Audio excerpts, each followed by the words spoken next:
வணக்கம் GK with JK channel மூலம் வரவேற்கிறேன். என்கிட்ட ப்ராப்பராக டாக்குமெண்ட்ஸ் இல்லாதனால எனக்கு லோன் கிடைக்கல. என்கிட்ட ஆதார் கார்டில் பிரச்சனை இருக்குது, அப்புறமா பார்த்தீங்கன்னா ஐடி கார்டில் பிரச்சனை இருக்குது, சேலரி ஸ்லிப்பில் பிரச்சனை இருக்குது, ஸ்டேட்மெண்ட்டில் பிரச்சனை இருக்குது. இது போல் ஏதாவது ஒரு பிரச்சனையில் லாக் ஆகிடுறேன். இல்லைன்னா லோன் தர்றவங்களும் பெருசாக லோன் தர மாட்டுறாங்க. இது போல் தடைகள் மேலே தடைகளாக இருக்குது. ஸோ பணமே என்கிட்ட வரமாட்டுது. அது மட்டும் கிடையாதுங்க, எனக்கிட்ட பணம் வாங்கிட்டு போகணும், திரும்ப தரல. ஸோ இது போல் ஏதாவது ஒரு பிரச்சனையில் லாக் பண்ணியிருப்பாங்க. இது பணம் மட்டும் கிடையாது. ஸோ ஃபேமிலியானாலும் சரி, மற்ற விஷயங்களானாலும் சரி, இந்த லாக் ஆகிருக்கவங்களுடைய பெரிய டென்ஷன் என்ன பார்த்தீங்கன்னா, நமக்கு மட்டும் ஏன் இதெல்லாம் வராமே இருக்குது. இந்த பிரச்சனையோடு நீங்கள் இருந்தீங்கன்னா இந்த வீடியோ நீங்கள் முழுசாக பாருங்கள். இது உங்களுக்கு யூஸ்ஃபுல்லான ஒரு விஷயமா தான் இருக்கும். இந்த வீடியோ பொறுத்த வரைக்குமே லோனை பற்றியோ லோன் தரக்கூடிய ஆப்பை பற்றியோ நம்ம பார்க்க போகிறது கிடையாது. ஸோ உங்களுக்கு அப்படி தேவைப்பட்டுச்சுன்னா அப்படி பற்றி நிறைய விதமான லோன் ஆப்பை பற்றி வீடியோஸ் போட்டிருக்கேன். லோன் தரக்கூடிய பேங்கை பற்றி வீடியோஸ் போட்டிருக்கேன். பிளேலிஸ்ட்லேக்கு போய் பாருங்கள். இந்த வீடியோ பொறுத்த வரைக்குமே எனக்கு வரக்கூடிய அனைத்து விதமான பணம் தேவைகளாக தடைப்பட்டிருக்கு, ஆசீர்வாதங்களாக தடைப்பட்டிருக்கு. வரக்கூடிய எந்த விஷயமும் இல்லை, தடமலை தடையாக இருக்குது, தலை பிச்சுக்கிற மாதிரி பிரச்சனையில் இருக்கிறேன். அப்படி ஒரு சூழ்நிலை இருக்கிறவங்களுக்கான ஒரு வீடியோ தான் அது. படிப்படியாக தான் இந்த பிரச்சனைலேருந்து நீங்கள் வெளியே வருவீங்க. இது போல் நிறைய பேர் கேள்விப்பட்டிருப்பாங்க. நான் ஒரு கடன் பிரச்சனை இருக்கிறேன், இந்த கடன் பிரச்சனை வெளியே வரதுக்கு படிப்படியாக வெளியே வருவாங்க. இது வந்து ப்ராக்டிக்கல் மேன்ஸ் திங்க் பண்ணுற விஷயம். இந்த கடன்லேருந்து வெளியே வரணும்னா யாராவது பணம் தரணும், அந்த பணத்தை கொடுத்து தான் நான் அப்படியே படிப்படியாக வெளியே வரணும். இன்னொரு விஷயம் இருக்குது, அதாவது திடீர்னு ஒரு அற்புதம் நடக்கும், அந்த பணம் கடன் பிரச்சனைலாம் ஒரடியாக போயிடும். அப்படி ஒரு விஷயம் இருக்குது. அது வந்து பார்த்திங்கன்னா கடவுள் தரக்கூடிய விஷயங்கள். அது ரொம்ப ரொம்ப ரொம்ப லேட் ஆகும். அதாவது ஏன்னு பார்த்தீங்கன்னா, அது நடக்கிறதுலாம் 100ல் 1 தான் நடக்கும் அப்படின்னு நினைக்கக்கூடிய விஷயங்கள் நிறைய பேர் மனசில் அப்படி தான் இருக்கும். ஆனால் மூணாவது ஒரு விஷயம் இருக்குது. என்னென்னு பார்த்தீங்கன்னா, யூ ஆர் த மேக்னெட். உங்களை சுற்றி இருக்கக்கூடிய எல்லா விதமான ஆசீர்வாதங்களாலும் சரி, உங்களுக்கு தேவைப்படுகிற அனைத்து விதமாகவும் சரி, நீங்கள் ஈர்த்து கொள்ளலாம். அது உங்களை தேடி வந்து ஒட்டிக்கும். அதுதான் மேக்னெட். இந்த மேக்னெட்டை பற்றி தான் நம்ம பார்க்க போகிறோம்.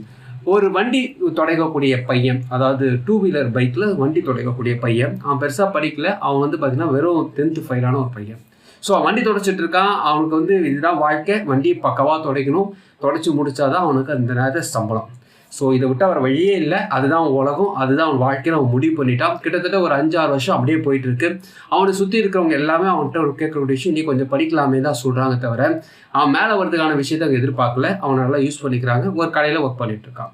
ஒரு நாள் ஒருத்தர் வந்து ஒரு சந்திக்கிறாரு. அவர் பேசும்போது, நீ என்ன பண்ணிகிட்ருக்க, ஏன் இந்த வண்டி தொடச்சிருக்க, இந்த சின்ன வயசில் நீ படிக்கலாமே அப்படின்னு சொல்லும்போது, எனக்கு பயமாக இருக்குது, நான் ஏன் இந்த ஃபெயில் ஆகிட்டோன்னா பயமாக இருக்குது, நான் அட்டெம்ப்ட் எழுதி பாஸ் பண்ணலாம், ஆனால் அது அட்டெம்ப்ட் எழுதுறதுக்கு பயமாக இருக்குது, கூச்சமாக இருக்குதுன்னு சொல்கிறார். அப்போ அந்த மனுஷன் சொல்கிறது என்னென்னா, நீ பயத்தை விட்டுடு, உன்னுடைய பயம் தோல்வியை குறித்தான பயம்தான். ஸோ இந்த தோல்வியிலேருந்து நீ வெளியே வர முடியும். தோல்வி அடிக்கடி நீ சந்திக்கும் பொழுது அந்த தோல்வி மேலே இருக்கக்கூடிய பயம் போயிடும். ஸோ அதனால் தோல்வியை பற்றி பயப்படாத, தோல்வி தானே வா அப்படி சொல்லிட்டு ஏற்றுக்கோன்னு சொல்கிறாரு. இது அவருக்கு கேட்சிங்காக இருக்குது. அவன் என்ன பண்ணுறான், மறுபடியும் எக்ஸாம் எழுதுறான், அதில் ஃபெயில் ஆகிறான். ஒரு 4-5 அட்டெம்ப்ட்டுக்கு அப்புறம் அவன் பாஸ் பண்ண போகிறான். அதுக்கப்புறம் பார்த்தீங்கன்னா 1 by 1 அவன் படிக்க ஆரம்பிக்கிறான். அதுக்கப்புறமா அவனுடைய +2 ஆனாலும் சரி, அவன் டிகிரி ஆனாலும் சரி, எல்லா விஷயம் பார்த்தீங்கன்னா இது போல தான். எல்லாரும் படிக்கிறதை காட்டிலும் இவன் படிக்கிறது கொஞ்சம் மந்தமாக தான் இருக்கும். பெருசாலாம் படிக்க மாட்டாப்புல. ஆனால் எத்தனை முறை தோல்வி அடைஞ்சாலும் அவன் வந்து ரிலாக்ஸாகவே தோல்வி தானே வந்துட்டு போட்டோன்னு நினைக்கிறான். ஒரு கட்டத்துக்கு மேலே அவன் சின்ன வயசில் ஒரு ஆசைப்பட்டான். வண்டி துடைக்கும் பொழுது அவனுடைய கம்பெனியில் ஒர்க் பண்ணுற ஒருத்தருடைய ஐடி கார்டில் சர்வீஸ் இன்ஜினியர் போட்டிருந்தது. அப்போ அவர்கிட்ட கேட்டான், நான் சர்வீஸ் இன்ஜினியர் ஆனால் என்ன ஆகணும்னு கேட்டால், நீங்கள் இன்ஜினியரிங் படிக்கணும்னு அவர் சொல்லியிருந்தார். அவனுக்கு அது தோணுது. ஸோ நம்ம இன்ஜினியரிங் ஆகணும்னா ஏதாவது படித்தா இருந்தால் காலேஜ் போனால் தான் படிக்க முடியும் அவன் தோணுது. அவன் ஆசைப்பட்டான். ஸோ எதுக்கு இந்த விஷயத்தை நான் சொல்லிட்டு இருக்கேன்னு பாயிண்ட் உங்களுக்கு வரேன். ஸோ அவன் ஆசைப்பட்டது உண்மை. அதுக்கப்புறமா டிகிரி படிக்கிறான். அதுக்கு ரிலேட்டடாக போகல, வேறு விஷயத்துக்கு போகிறான்.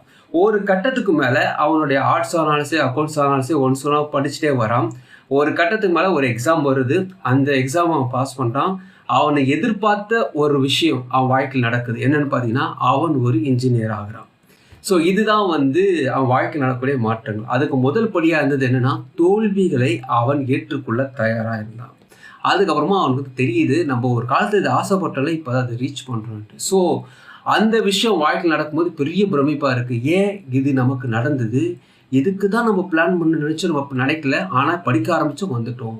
இது எதுக்கு நான் சொல்ல வரேன்னா, அந்த பையன் யாரும் இல்லை, அது நான் தான். ஸோ நான் உங்ககிட்ட சொல்லக்கூடிய விஷயம் என்னென்னு பார்த்தீங்கன்னா, நம்ம எந்த நிலைமையில் இருக்க பற்றி நம்ம யோசிக்கக்கூடாது. வண்டி துடைக்கக்கூடிய பையன் தான்.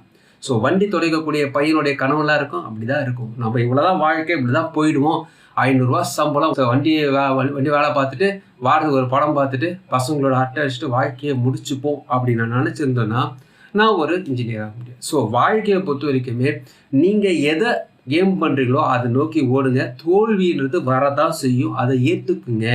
ஸோ தோல்வியை குறித்து பயப்படாதீங்க. தோல்வி வந்துகிட்டே இருக்கும். அடுத்து தோல்வி, ஒரு கட்டத்துக்கு மேலே தோல்வி அடைஞ்சிரும். ஸோ அந்த அளவுக்கு இருக்கணும். ஸோ எஜுகேஷன் பொறுத்த வரைக்குமே, படிப்பை பொறுத்த வரைக்குமே நான் அசிங்கமே பார்த்தது கிடையாது. ஏன் கேட்டிங்கன்னா தோல்வி எனக்கு சாதாரண விஷயம். எல்லாருக்கும் டிகிரி படிக்கிறதுக்கு ஒரு 8 பேப்பர் இருக்கிறாங்கன்னா நான் கிட்டத்தட்ட 16 பேப்பர் இருப்பேன். ஏன் பார்த்தீங்கன்னா அவ்வளோ அரியர்ஸ் இருக்கும். ஸோ இது தப்பு கிடையாது. ஏன்னா நம்மளால் என்ன முடியுன்றதுல முயற்சி செய்ய தடையாகவே இருக்கக்கூடாது. இப்போது இந்த கடன் பிரச்சனைகள் இருக்கும்.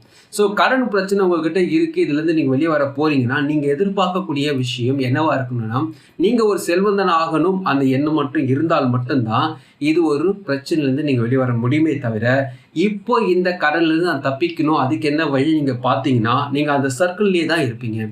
ஸோ நானும் ஒரு பணக்காரனாகவே, நானும் ஒரு பெரிய வீடு வாங்குவேன், நானும் இந்த விஷயத்தில் இப்படி இருக்க போகிறேன் நீங்கள் நினச்சிட்டு அதுக்கேற்ற ஓட்டத்தை ஓடணும், அதுக்கேற்ற முயற்சிகள் எடுக்கணும். முயற்சி எடுக்காத பட்சத்தில் நீங்கள் அதே இடத்துல தான் இருப்பீங்க. எந்த விதமான முயற்சி எடுக்கிறதுக்கு பயந்துகிட்டே இருந்தீங்கன்னா கடைசி வரைக்கும் பயந்துகிட்டே தான் இருப்பீங்க. நீங்கள் முயற்சி எடுக்கும்போது பார்ட்னரை யாரையும் சேர்த்துக்காதீங்க, தனியாக முயற்சி எடுங்க. ஏன் சொல்கிறேன்னா, நீங்கள் முயற்சி எடுத்து தோத்தாலும் மறுபடியும் எழுந்துக்கலாம். ஆனால் பார்ட்னரோடு போகும்போது அவனுடைய சிந்தை எப்படி இருக்குன்னு தெரியாது. அவனுடைய நெகட்டிவிட்டி உங்களுடைய தடையை தட்டும். ஸோ அவனுடைய பாசிட்டிவாக தான் பிரச்சனை இல்லை, நெகட்டிவ் தட்டுச்சுன்னா ஒன்றும் பண்ண முடியாது. ஸோ நீங்கள் எடுக்கக்கூடிய முயற்சிகளை இன்னும் ஃபார்வர்ட் பண்ணுங்கள், முயற்சி எடுங்க. மூவ் ஆன் சொல்லுவாங்க இல்லையா, மூவ் பண்ணுங்க. இப்படியே இருந்தீங்கன்னா எதுவுமே பண்ண முடியாது. இந்த வீடியோவில் நான் முக்கியமாக சொல்லக்கூடிய விஷயங்கள் இதுதான்.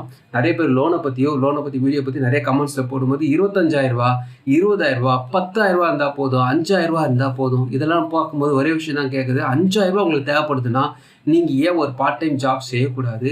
ஏன் நீங்கள் இரவு பக்கத்தில் வேலை செய்யக்கூடாது? இப்படி தான் எனக்கு தோணும். ஏன்னா அந்த வேலை நான் செஞ்சுருக்கேன். ஸோ ஒரு 500 கிடைக்குதுன்னா 4 மணி நேரம் வேலை பார்த்தோன்னா, வண்டி வேலை பார்த்தாலும் சரி, ஒரு மெக்கானிக் ஷாப் வேலை பார்த்தாலும் சரி, ஒரு எந்த ஒர்க் பார்த்தாலும் சரி, அது கேட்டமான பணம் கிடைக்கும். ஆனால் முயற்சி செய்யாமல் நம்ம உட்காந்துட்டு டிவியோ ஐபிஎல்லும் பார்க்கும்பொழுது எந்த விதமான முயற்சி நம்ம வாழ்க்கையில் நடக்காது.